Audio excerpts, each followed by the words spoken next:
Robot style itu dibayangkan dulu kalau aku jadi robot, geraknya seperti apa ya? Ya, oke. Nomor absen 2. Nah,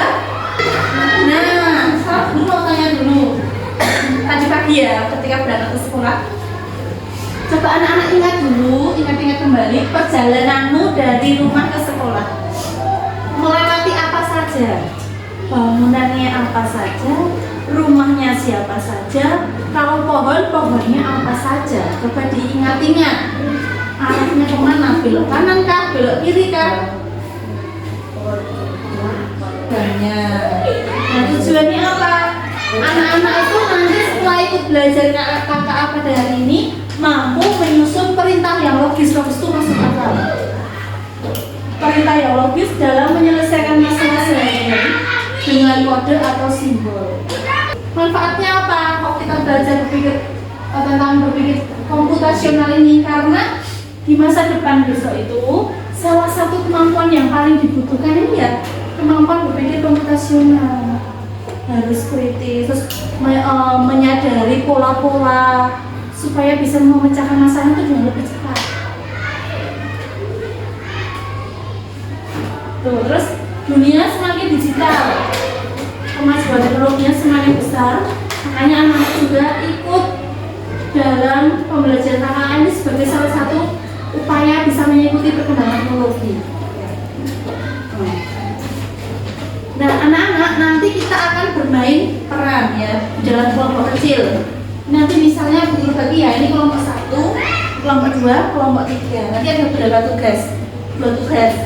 Yang pertama nanti anak-anak memecahkan kode, mencari jalan keluar sebuah labirin bertantangan. Tapi ada tantangannya nanti ya, ada yang aman, ada yang aman berarti. Kamu cari jalan yang aman dengan menuliskan kode atau simbolnya. Nah, katakan yang kedua, bermain peran sebagai robot dan pemrogram.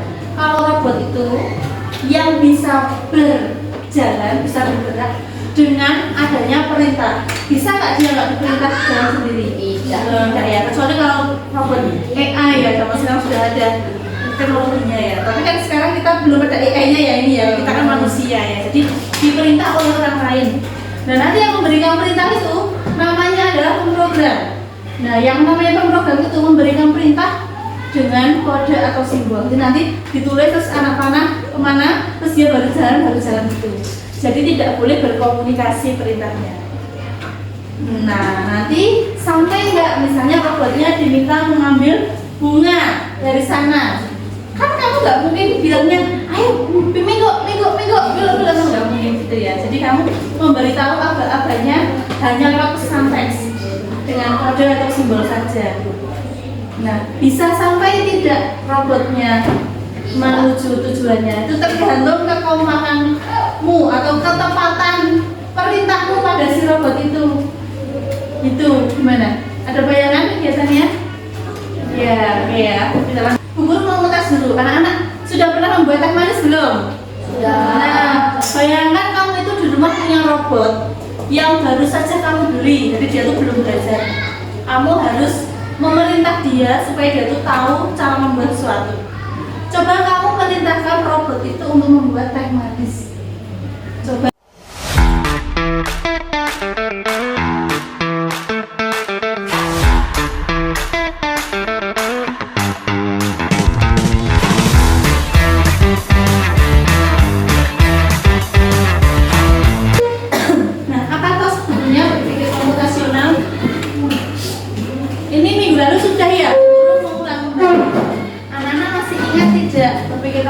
Itu berpikir seperti komputer, ya itu berpikir seperti komputer, intinya memecahkan masalah dengan sistematis terstruktur seperti halnya komputer dalam berpikir. Oke, ada 4 prinsip apa saja ini ada? Coba dibuka catatannya, ada 4 prinsip. Yang pertama namanya apa? Dekomposisi, kemudian pengenalan pola, abstraksi, dan algoritma. Ya. Yang memecah masalah menjadi bagian-bagian kecil namanya apa? dekomposisi. Betul. Yang mengurutkan langkah-langkah secara urut sistematis algoritma. Yang mengenali pola atau tren namanya apa itu? Kalau abstraksi apa?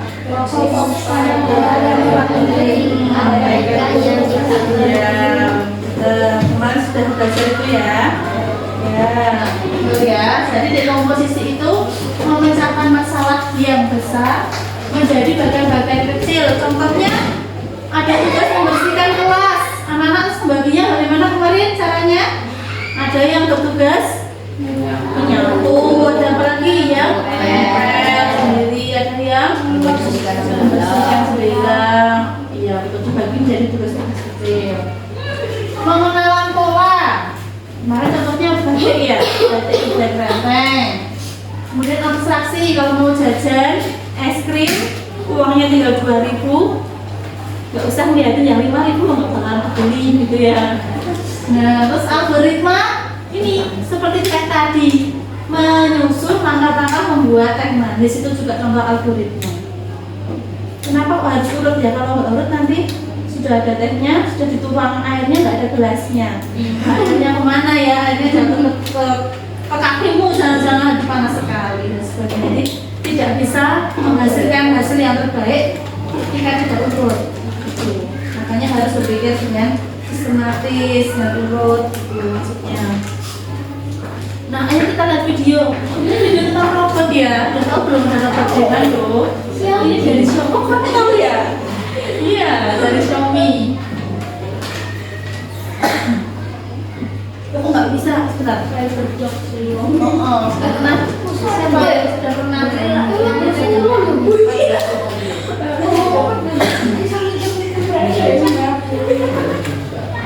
Ini kan banyak soal.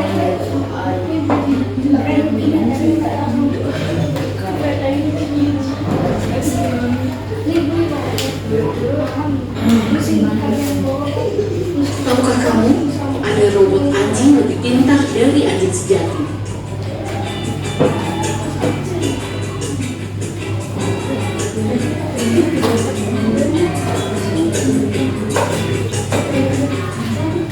Pernahkah kamu memimpikan dunia di mana anjing bukan hanya bisa berlari, tapi juga bisa berpikir, berkomunikasi, dan bertindak seperti manusia? Seperti sekarang ini, semakin beragam saja macam-macam robot yang diciptakan para ilmuwan yang dapat dikonfigurasi dalam berbagai keperluan.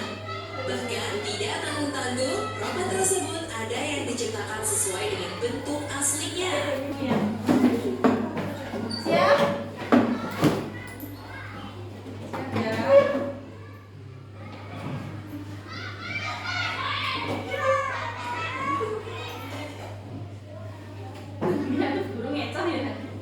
Kembalikannya guru. Oke, ya kan?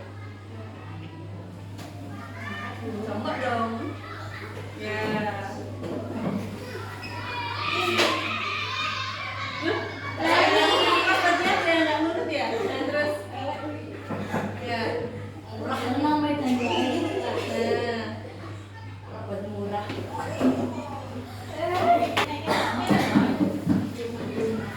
Yang pertama, mencari data karun dengan menemukan jalur yang aman. Anak-anak menulis kodenya, kode arahnya atau simbolnya. Boleh dengan anak panah ya, di bawahnya saja. Nggak boleh. Ini lagi. Kalau yang begini bunyi, Kenapa? kalau yang begini bunyi. Iya, kita lihat dulu ya. Kita lihat dari kelompoknya Hazard. Sambil dilihat ya tangannya mereka ya. Ya. Berarti aku tidak kepikiran kembali. Ini kita mau apa dari kelompokmu apa? Oh,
kelompok gambar sisanya.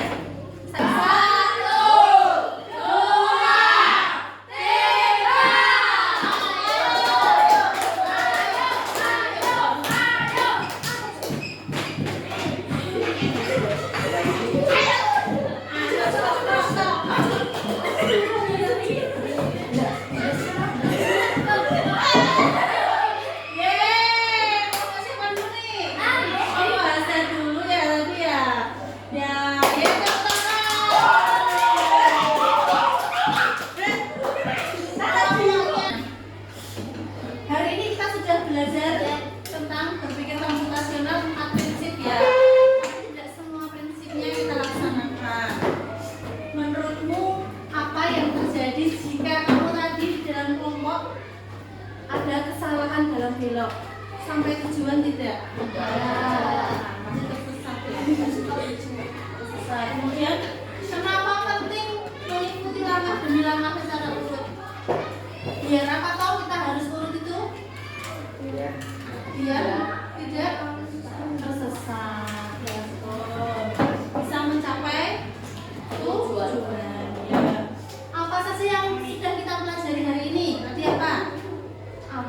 Berpikir apa tadi? Komputasional. Kemudian apa lagi? 4 prinsip berpikir komputasional. Yang pertama tadi dekomposisi. Terus algoritma, pemula, satu lagi abstraksi. Ya betul. Nah, prinsip berpikir komputasional apa yang sudah kita pelajari? Nah, tadi ketika anak-anak bermain ini, sebetulnya anak-anak juga sudah berpikir komputasional dengan mengenali pola. Tadi kan peraturannya harus memilih jalan yang aman, tidak boleh yang ditulis stop atau ada pekerjaan jalan. Maka kamu mengenali pola.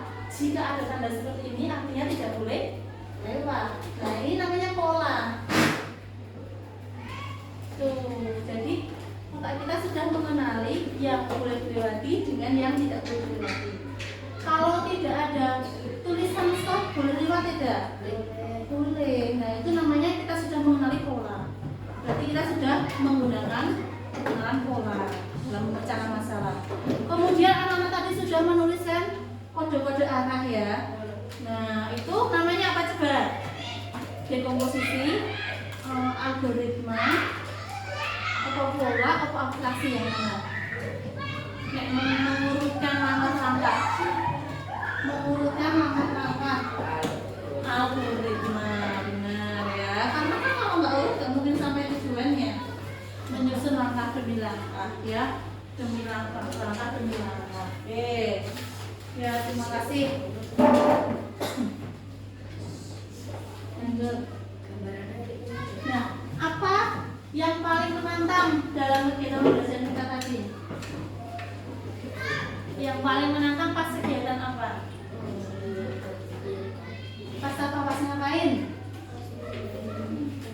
Pas lomba terakhir ini ya? Oh ya. Karena kita dipacu ya, harus menang ya. Wah, bingung ya. Ada yang maksudnya kecanggihan gitu. Problemnya malah yang bingung lah. Terus maju dengan apa ya? Ya kan? Bisa stop ya. Apa yang akan kamu lakukan berikutnya? Nah, ini yang akan kita lakukan berikutnya. Jadi ketika kita mengalami permasalahan, kita juga bisa menggunakan berpikir komputasional tadi ya, untuk memecahkan masalah. Dan juga terbiasa berpikir itu dengan urut, dengan langkah yang sistematik supaya hasilnya lebih baik. Ya. Oke, kesimpulan ya, ini kan perbedaan cuma 2 JP nih, jadi memang kesimpulan. Setiap kelompok satu orang menyebutkan kesimpulan dari pembelajaran hari ini. Yang sudah kamu pelajari hari ini itu apa? Setiap kelompok satu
jika tidak ada kebutuhan, anak-anak mau belajar KAA menggunakan teknologi ya. Jadi bawa HP-nya khusus untuk jam KAA. Tapi Bu Guru mau minta izin dari orang tua dulu. Jadi membawa HP-nya langsung dititipkan kepada Bu Guru. Terus ketika tidak belajar KAA bisa disimpan dulu. Kemudian setelah pulang sekolah dibagikan lagi. Gitu ya. Gitu ya, ada pertanyaan? Tidak boleh dibawa dimainin. Ya, tidak boleh kecuali untuk belajar ya. Oke, ada pertanyaan enggak? Tidak boleh. Terima kasih ya, tidak boleh dong. Terima kasih untuk belajar hari ini. Mohon